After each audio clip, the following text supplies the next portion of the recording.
classes।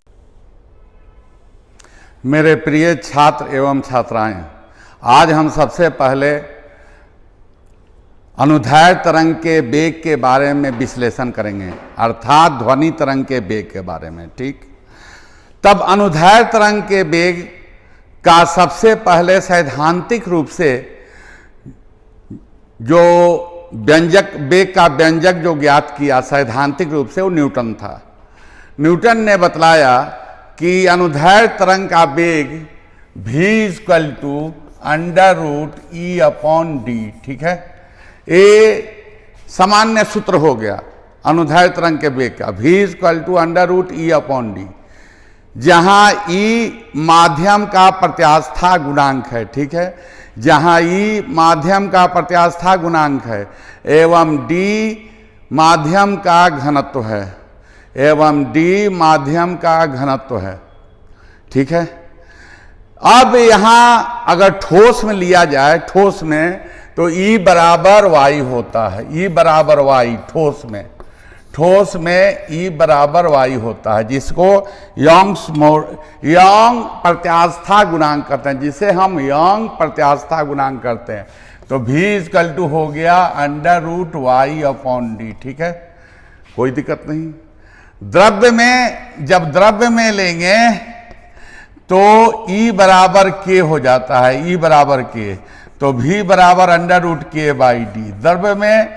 द्रव्य में जो वेग का व्यंजक हुआ वो v बराबर हो गया √k/d, जहां k आयतन प्रत्यास्था गुणांक है। ठीक है, k जो है द्रव्य के लिए लिया जाता है, k आयतन प्रत्यास्था गुणांक है। ठीक है, ये तो क्लियर हो गया, ये तो स्पष्ट हो गया आपको कि सामान्य व्यंजक अनुदैर्ध्य तरंग के वेग का जो न्यूटन ने दिया, v बराबर √e/d। ठीक है, ठोस में E बराबर y हो गया, तो v हुआ √e/y। ठीक है, द्रव्य में E बराबर k हो गया, तो v बराबर हो गया √k/d, v बराबर √k/d। ठीक है, देखिए गैस में क्या हुआ कि गैस में जब कंसेप्ट दिया, गैस में जब ध्वनि तरंग की व्याख्या किया न्यूटन ने, तो बतलाया कि गैस में जब ध्वनि तरंग गमन करता है, वायु या गैस में जब ध्वनि तरंग गमन करता है, तो उसका दाब इतने धीरे से परिवर्तित होता है, काफी धीमे गति से परिवर्तित होता है कि तापक्रम में कोई परिवर्तन नहीं होता, कि तापक्रम में कोई परिवर्तन नहीं होता। ये न्यूटन का कंसेप्ट था। न्यूटन का कंसेप्ट था कि जब ध्वनि तरंग वायु या गैस में विचरण करता है, संचरण करता है, तब दाब इतना धीरे से परिवर्तित होता है, जब दाब इतना धीरे से परिवर्तित होता है कि तापक्रम में कोई परिवर्तन नहीं होता है, यह न्यूटन बतलाया। और उसके आधार पर वह कहा कि यहाँ बॉयल के नियम का अच्छे ढंग से पालन होता है तथा समतापीय परिवर्तन होता है, एवं समतापीय परिवर्तन होता है। उसके आधार पर जो निकाला, तो जो इलास्टिक कांस्टेंट था, जो प्रत्यास्था गुणांक था, वो यहां पर दाब के बराबर आ गया, वायुमंडलीय दाब के बराबर। ठीक है, दाब के बराबर। तो इसे व्याख्या क्या मिला? इसे व्याख्या हुआ कि समतापीय प्रत्यास्था P के बराबर होती है, मतलब दाब के बराबर होती है। वो तो सही है, लेकिन जब E के जगह वह P रखा तो फार्मूला बन गया v=√p/d। ठीक है, फार्मूला हो गया, जो सूत्र हो गया वो हो गया v=√p/d।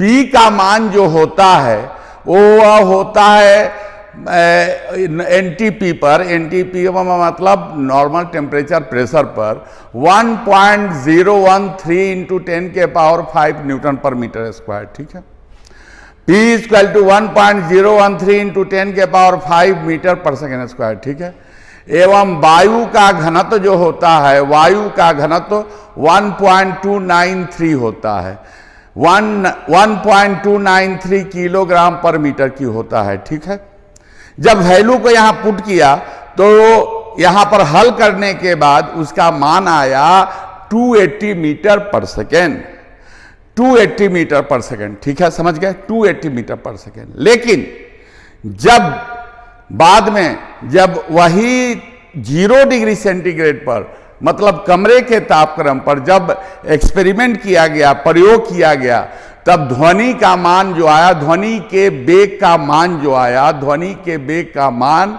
वह 332 मीटर पर सेकेंड आया। कितना आया? 332 मीटर पर सेकेंड। तो सैद्धांतिक मान आया न्यूटन का कितना? 280 मीटर पर सेकेंड। प्रायोगिक मान कितना आया? 332 मीटर पर सेकेंड। काफी अंतर हो गया, बहुत अंतर हो गया। किसको सही माना जाएगा? प्रायोगिक मान को, जो किया गया है सामने। तो कहा गया कुछ ना कुछ त्रुटि है, न्यूटन के सूत्र में कुछ ना कुछ त्रुटि है। समझ गए? काफी समय बाद लैपलेस आया और लैपलेस ने जब न्यूटन के सैद्धांतिक सूत्र को पढ़ा और उसके बाद उसने कहा कि वायु या गैस में ध्वनि का संचरण जो होता है वो संपीड़न तथा विरलन के रूप में होता है। किसके रूप में होता है? संपीड़न तथा विरलन के रूप में होता है। जहां संपीड़न होता है वहां हल्के रूप से तापक्रम बढ़ जाता है, जहां विरलन होता है वहां हल्के रूप से तापक्रम घट जाता है। ठीक है, जहां संपीड़न होता है वहां हल्के रूप से तापक्रम बढ़ जाता है, जहां विरलन होता है वहां हल्के रूप से तापक्रम घट जाता है। तो तापक्रम नियत कहाँ है? तापक्रम तो नियत नहीं है, तापक्रम नियत नहीं रहता है। और दूसरी बात वो बतलाया कि वायु जो है ऊष्मा का कुचालक होता है, वायु जो है ऊष्मा का कुचालक होता है। तब यहां पर जो है आपको वायु जब ऊष्मा का कुचालक होता है तो वायु के एक सतह से दूसरे सतह में ऊष्मा का संचरण नहीं होता है। तब इसके आधार पर कहा कि यह परिवर्तन समतापीय परिवर्तन नहीं है, यह परिवर्तन समतापीय परिवर्तन नहीं है, यह परिवर्तन रुद्धोष्म परिवर्तन है। कौन परिवर्तन है? रुद्धोष्म परिवर्तन। यह परिवर्तन रुद्धोष्म परिवर्तन है। समझ गए? तो यह उसके आधार पर उसने जो रुद्धोष्म प्रत्यास्था का मान ज्ञात किया, उसके आधार पर उसने जो रुद्धोष्म प्रत्यास्था का मान ज्ञात किया वो आया E बराबर गामा इंटू बी। रुद्धोष्म प्रत्यास्था का मान जो ज्ञात किया वो आया E equal to gamma into P. ठीक है, E इक्वल टू आया गामा इंटू पी, जहां गामा बराबर CP अपॉन CV, जहां गामा बराबर CP अपॉन CV गैस के दो ऊष्मा विशिष्ट ऊष्माओं का अनुपात है, गैस के दो विशिष्ट ऊष्माओं का अनुपात है। गामा बराबर CP अपॉन CV। ठीक है, तो रुद्धोष्म प्रत्यास्था आया E equal to gamma into P. तो फॉर्मूला बन गया V बराबर under root gamma P by D. V बराबर हो गया यहां पर under root gamma P by D. यह हो गया गैस में, यह हो गया गैस में। ठीक है, तो V बराबर under root gamma P by D, यह गैस में हो गया। और वायु के लिए गामा का मान जो होता है, वायु के लिए गामा का मान 1.4 होता है। तो 1.4 से मल्टीप्लाई किया गया, तब आपको जो सैद्धांतिक मान आया वह 332.5 मीटर पर सेकंड आया। जो सैद्धांतिक मान आया वो 332.5 मीटर पर सेकंड आया। ये 332.5 मीटर पर सेकेंड प्रायोगिक मान से करीब करीब मेल खा जाता है, करीब करीब बराबर है। इसलिए लैपलेस ने कोई सूत्र नहीं दिया, लैपलेस ने संशोधन किया। इसीलिए कहा जाता है कि वायु में न्यूटन का सूत्र, ध्वनि के वेग के लिए न्यूटन का सूत्र तथा लाप्लास का संशोधन, तथा लाप्लास का संशोधन। समझ गए? तो अब क्लियर हो गया, अब दिमाग बैठा लीजिए। सामान्य सूत्र अनुदैर्ध्य तरंग के लिए V बराबर कितना? Under root E by D. ठोस में V बराबर under root Y by D. द्रव्य में V बराबर under root K by D. Gas में V बराबर under root gamma P by D. ठीक है, v बराबर under root gamma p by D. ठीक है,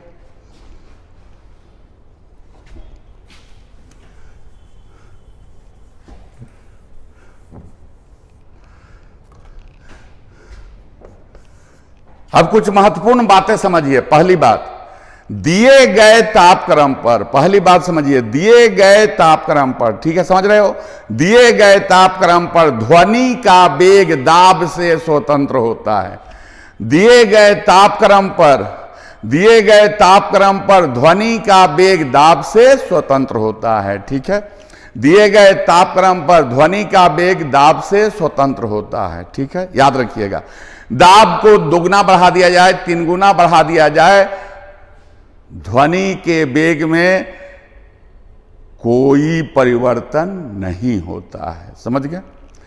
दूसरी बात, ध्वनि का वेग परम तापक्रम के वर्ग के समानुपाती होता है। क्या बताया? ध्वनि का वेग परम ताप के वर्गमूल के समानुपाती होता है। ठीक है, मतलब v इक्वल टू कितना हुआ? v proportional square root of t। बड़ा इंपॉर्टेंट सूत्र है, v बराबर v proportional square root of t।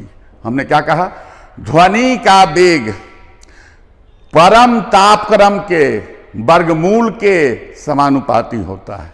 अब जैसे देखिए, यहां पर pV बराबर क्या होता है? pV बराबर RT 1 मोल के लिए, इसमें m से मल्टीप्लाई, m से डिवाइड कर दीजिए। v बाई डी को क्या कहेंगे? घनत्व। तो P by D equal to कितना हो गया? P by D equal to हो गया RT अपॉन m। ठीक है, RT अपॉन m।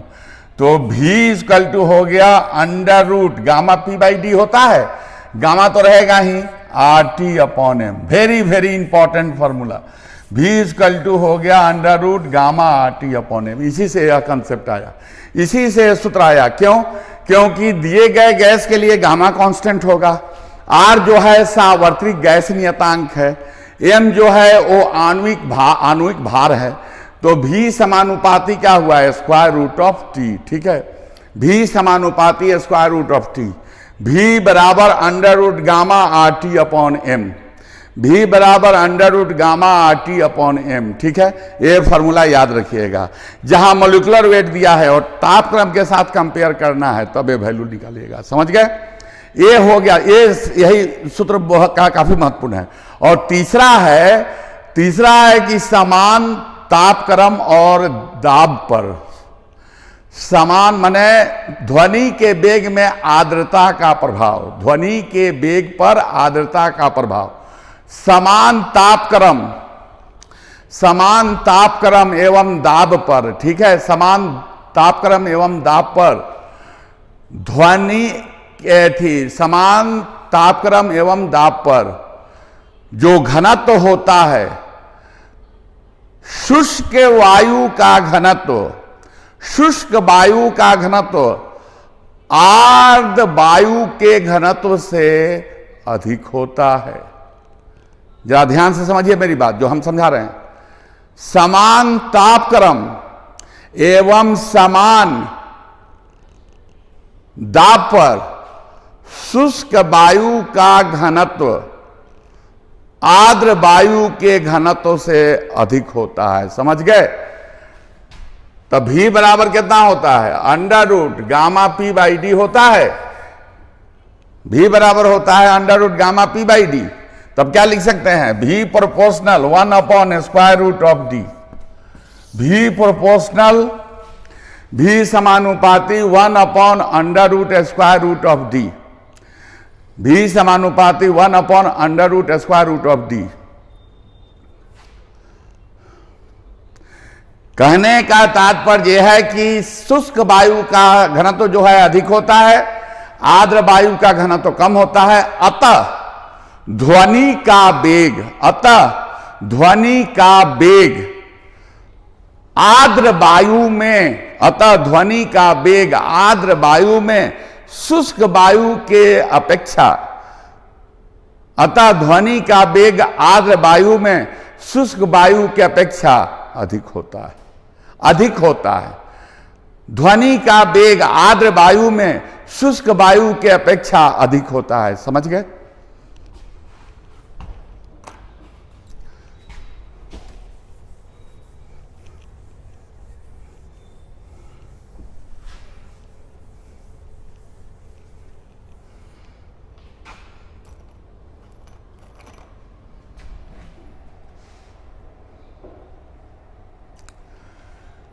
एक प्रश्न है,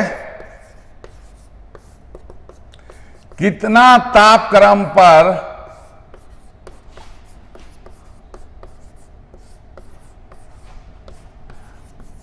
ध्वनि का वेग, कितना तापक्रम पर ध्वनि का वेग 0 डिग्री सेंटीग्रेड पर के ध्वनि के वेग का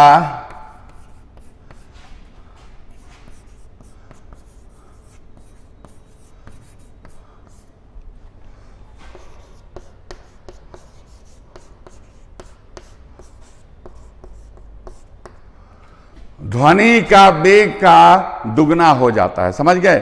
कितना तापक्रम पर ध्वनि का वेग, ठीक है, 0 डिग्री सेंटीग्रेड पर जो ध्वनि का वेग है उसका दुगना हो जाता है। तो अब यहां पर भी हल इसका निकाल रहे हैं। भी समानुपाती square root of T, V upon V nought बराबर कितना, under root T upon T nought, ठीक है। तो भी क्या हो जाएगा, लेकिन क्या कह रहा है क्वेश्चन, लेकिन कह रहा है कि भी बराबर कितना, भी बराबर 2 भी नॉट। तब यहां पर कितना हो गया, 2 V nought by V nought बराबर under root T upon T nought, ठीक है।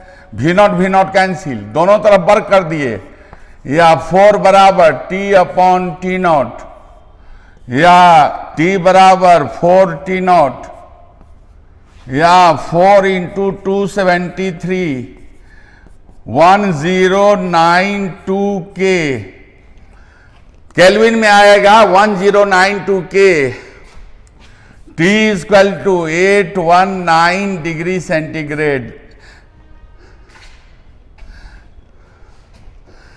डिग्री सेंटीग्रेड में लेंगे तो 273 से सब्सट्रैक्ट कर देंगे तो स्मॉल टी आएगा 819 डिग्री सेंटीग्रेड। अब समझ गए?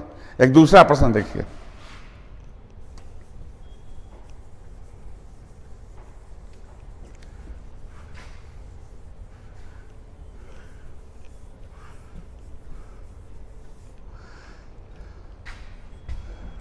प्रश्न 2,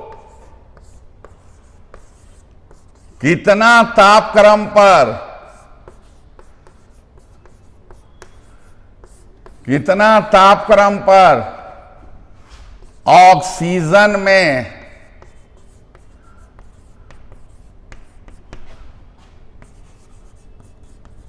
ध्वनि का वेग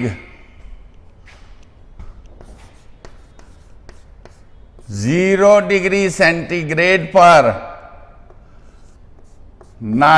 नाइट्रोजन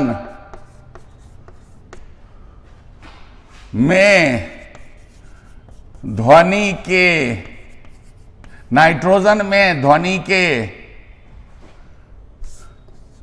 नाइट्रोजन में ध्वनि के वेग के बराबर हो जाएगा, दिया गया है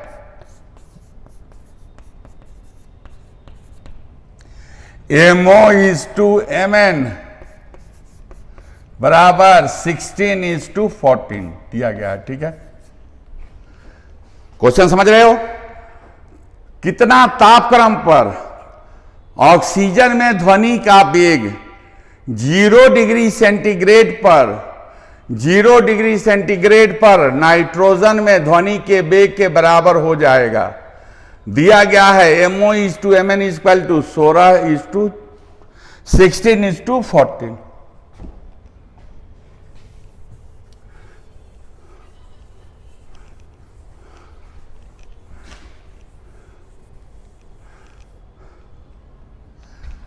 इसका हल कैसे निकलेगा? देखिए फॉर्मूला क्या होता है, V बराबर under root gamma R T upon M, ठीक है। V बराबर under root gamma R T upon M. Oxygen gas एवं नाइट्रोजन गैस दोनों द्विआण्विक, द्विपरमाणु गैस है, ठीक है। ऑक्सीजन गैस, नाइट्रोजन गैस द्विपरमाणु गैस है, तो गामा का मान तो दोनों के लिए सेम होगा, तो क्या लिखिएगा, V0 V oxygen equal to Vn, under root gamma R TO upon MO under root gamma R T N upon M N, दोनों तरफ स्क्वायर कर दिए, टीओ अपॉन एमओ बराबर T N upon M N, या TO बराबर MO upon M N into T N. ठीक है, TO बराबर MO upon M N into T N. MO कितना दिया गया है 16, एम एन कितना है 14, टी एन कितना है 0 डिग्री सेंटीग्रेड। इसको केल्विन में चेंज करेंगे तो कितना हो जाएगा 273 केल्विन। ठीक है, और इसके बाद सॉल्व कर लीजिए कि आपका आंसर केल्विन में आ जाएगा। समझ गए, आपका आंसर जो है केल्विन में आ जाएगा। समझ गए, कोई कष्ट नहीं, कोई प्रॉब्लम नहीं, कोई कंफ्यूजन नहीं, सही है।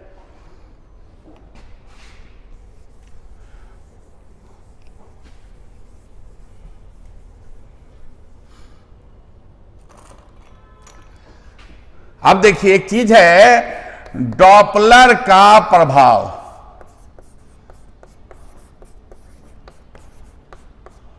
डॉपलर का प्रभाव, डॉपलर का प्रभाव क्या है देखिए, जब दूरस्थ ध्वनि स्रोत, जब दूरस्थ ध्वनि स्रोत एवं श्रोता के बीच सापेक्षिक गति होती है, सापेक्षिक गति होती है, तब ध्वनि स्रोत की आवृत्ति में परिवर्तन होता है।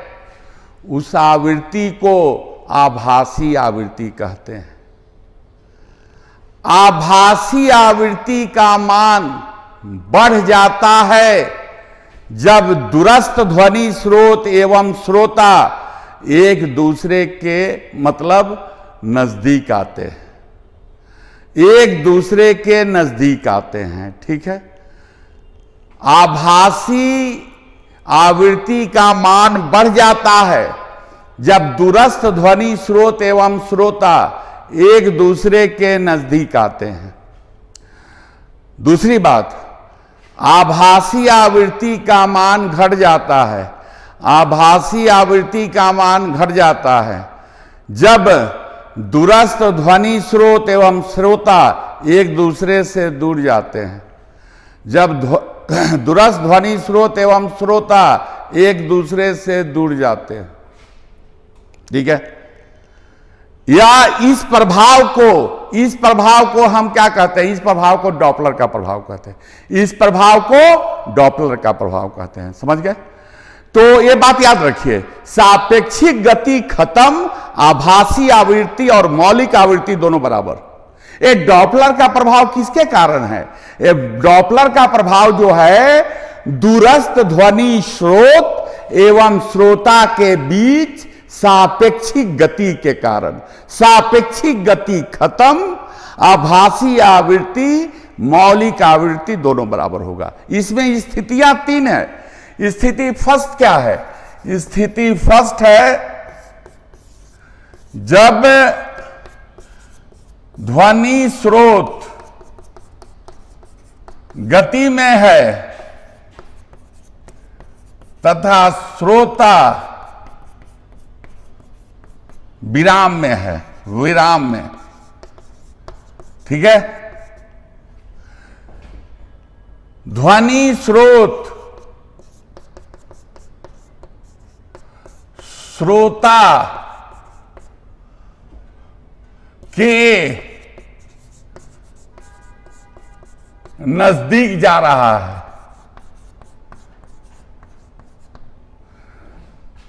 ध्वनि स्रोत श्रोता के नजदीक जा रहा है। आभासी आवृत्ति एन डैश बराबर v into N upon v minus V S. ठीक है, एक सूत्र आ गया, बड़ा महत्वपूर्ण सूत्र है, बड़ा महत्वपूर्ण सूत्र है। एन डैश बराबर कितना? एन डैश बराबर v into N upon v minus V S. N dash बराबर v into N upon v minus V S. ध्वनि स्रोत श्रोता के नजदीक जा रहा है, ध्वनि स्रोत श्रोता के नजदीक जा रहा है। आभासी आवृत्ति N dash equal to v into N upon v minus V S. ठीक है, आभासी आवृत्ति का मान क्या हो जाएगा? बढ़ जाएगा। ठीक है, आभासी आवृत्ति का मान बढ़ जाएगा। ध्वनि स्रोत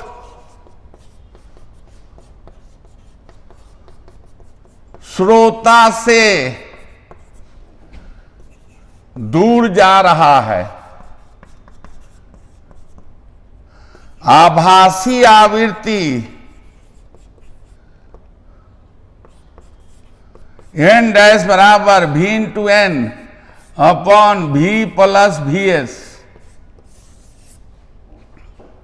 एन डैश बराबर v into N upon v plus V S. नीचे क्या हो गया? v plus V S. मान बढ़ गया तो एन डैश का मान क्या होगा? घट जाएगा। दो फॉर्मूला, काफी महत्वपूर्ण सूत्र है, काफी महत्वपूर्ण सूत्र। एन डैश बराबर v into N upon v minus V S. आभासी आवृत्ति का मान बढ़ जाएगा। एन डैश बराबर v into N upon v plus V S. आभासी आवृत्ति का मान घट जाएगा। ये सूत्र आप कब लगाएगा? ये सूत्र का आप उस स्थिति में लागू किया जाएगा, इस सूत्र को उस स्थिति में लागू किया जाएगा जब श्रोता विराम में है, जब श्रोता विराम में है एवं स्रोत गति में है, एवं ध्वनि स्रोत गति में है। ठीक है, फॉर्मूला आप क्या समझ गए? फॉर्मूला समझ गए। पहला, जब ध्वनि स्रोत श्रोता के नजदीक जाता है तब N dash equal to v into N upon v minus V S.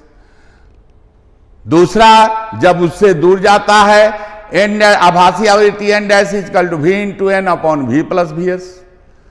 ठीक है, जैसा कि मैंने पहले बतलाया था, सापेक्षिक गति खत्म, आभासी और मौलिक आवृत्ति दोनों बराबर हो जाएगा। ठीक है, तो यहां पर देखिए Vs का मान 0, Vs अगर शून्य कर दिया जाए सब कट गया, एन डैश बराबर एन हो गया। ये डॉपलर का प्रभाव जो है ये सापेक्षिक गति कारण है। इसमें दूसरी स्थिति जो होगी वो होगी कि ध्वनि स्रोत विराम में है, श्रोता गति में है। ठीक है, और तीसरी स्थिति होगी जब ध्वनि स्रोत एवं श्रोता दोनों गति में है, जब ध्वनि स्रोत एवं श्रोता दोनों गति में है। समझ गए? जब ध्वनि स्रोत एवं श्रोता दोनों गति में है। दूसरा क्या होगा? दूसरी स्थिति क्या होगी? ध्वनि स्रोत स्थिर है, ध्वनि श्रोता ध्वनि स्रोत स्थिर है, श्रोता गति में है। ठीक है, इसमें भी दो आपका सूत्र आएगा। और स्थिति 3 क्या होगी? ध्वनि स्रोत एवं श्रोता दोनों गति में है, दोनों गति में, और इसमें भी दो महत्वपूर्ण सूत्र आएगा। समझ गए? क्लियर? समझ गए? तो ये डॉपलर का प्रभाव, कोई प्रॉब्लम नहीं। कोई आज आपको जो हमने सूत्र बताया वो बड़ा महत्वपूर्ण सूत्र है। धन्यवाद।